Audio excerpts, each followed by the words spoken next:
One of the most interesting pastas that I ever saw made is this chopping board pesto, and I saw it on a horse farm in Italy.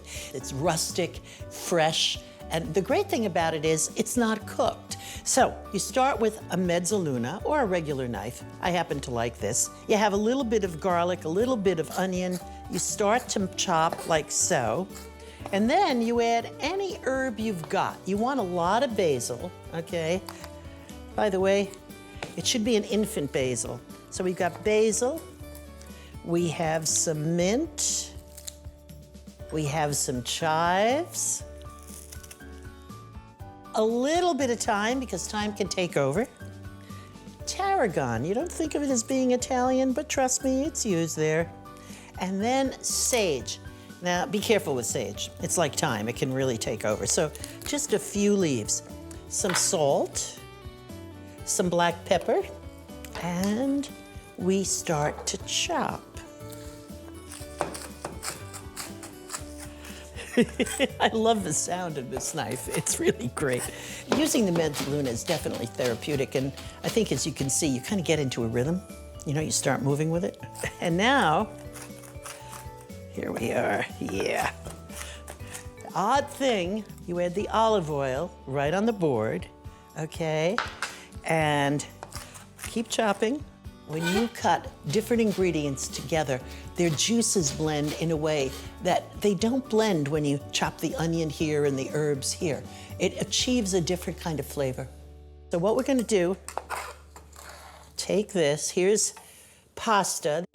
I'm using linguine that I've already cooked in heavily salted water. The key to cooking pasta is that the water should taste like soup.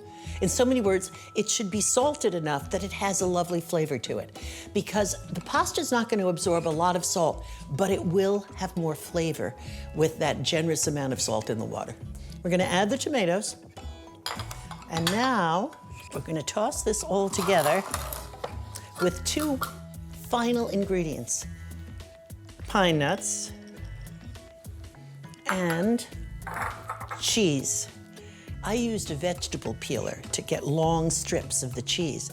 And what's interesting is that when you do that with the cheese, it gives you a completely different taste experience. You get more of a sense of the cheese that way, instead of grating it. So you just have to gently give this a mix, like so. And here is chopping board pesto. So I'm gonna have a taste. Okay. The art of the twirl.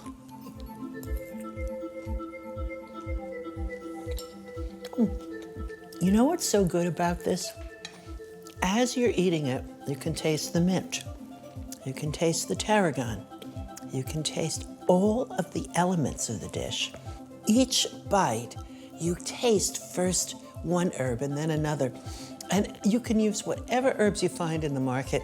It's a perfect dish for summer. It's delicious at any time of year, but it's especially delicious in summer when all the herbs are inexpensive and they're delicious, they're in their prime.